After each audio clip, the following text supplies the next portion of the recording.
Big week for PlayStation, and I honestly don't think enough people are talking about this because Sony, if you're not aware, has released the PlayStation 5 Pro. It is officially available now, and as far as consoles go, the PlayStation 5 Pro might be the most powerful consumer console ever created.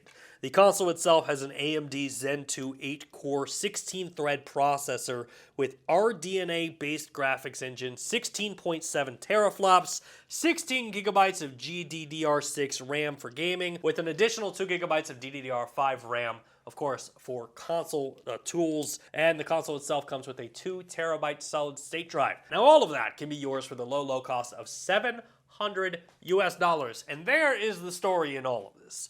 $700 US, because I thought the PlayStation 3 was ridiculously expensive when I purchased it, and I remember there being such an uproar and such a cause for concern when it came to this. But like, realistically, $700 for a console. I'm not arguing that the tech isn't good and the tech's not worth it. It's just in this generation, I feel like Sony has struggled to make a case as to like why I should be spending $700. And I always go back to the PlayStation 4.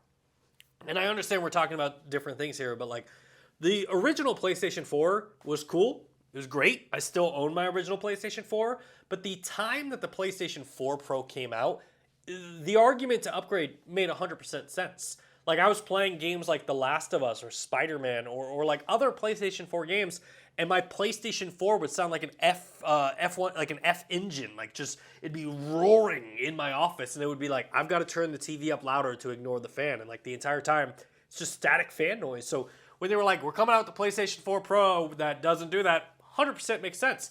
When it comes to the PlayStation 5, it's extremely interesting because it's like, I don't see a need to upgrade. And that's just me. Like, there's never been a game that is coming out for the PlayStation 5 cycle that I've played yet that I'm like, ooh, this looks rough. Or I wish I had more hardware to consume this. Now, to PlayStation's credit, they did give us a list of like 55 games that have been like modified or updated to perform better with the PlayStation 5 Pro. This list is massive, and of course, I'll link to it in the description down below.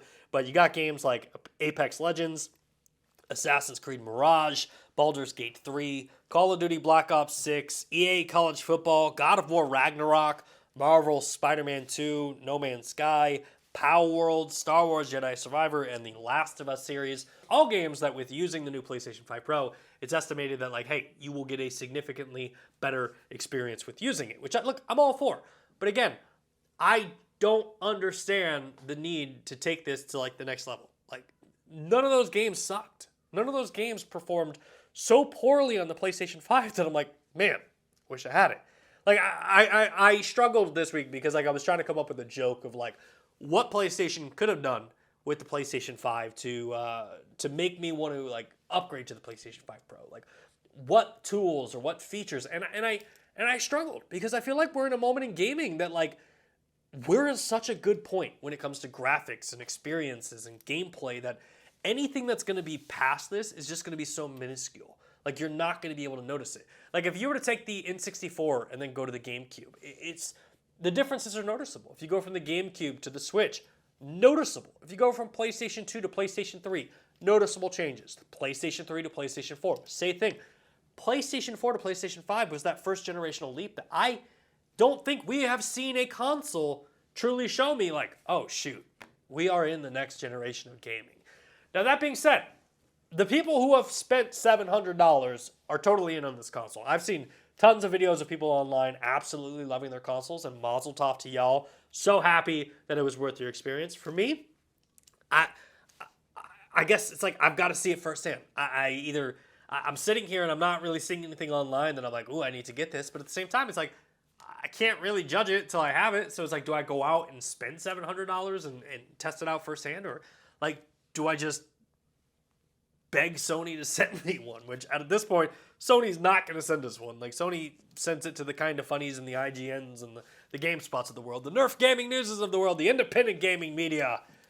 We get, what do we get? we don't get much. But yeah, anyway, I did want to at least shout out Sony here because the PlayStation 5 Pro is available. If you've been holding off on buying a PlayStation, definitely possibly consider getting the PlayStation 5 Pro instead of the standard because it is kind of going to be the flag bearer of the platform. But to my understanding, the standard PlayStation 5 is still going to be available, so there shouldn't really be any issues there.